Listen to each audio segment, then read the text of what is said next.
multiply 4a to the 8th, b to the 6th, times 3b to the 4th, times 5a. We'll begin with the numbers that are in front, 4 times 3 times 5. I think it might be beneficial if we go ahead and write it like this.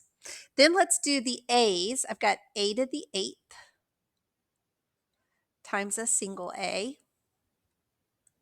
And then I've got b to the 6th times b to the 4th. B to the 6th times b to the 4th. Now, if we multiply these together, 4 times 3 is 12. 12 times 5 gives me 60 here. Then I've got 8a to the 8th times a. And I want you to think of that as a to the first. So the shortcut is we can add those exponents when we multiply.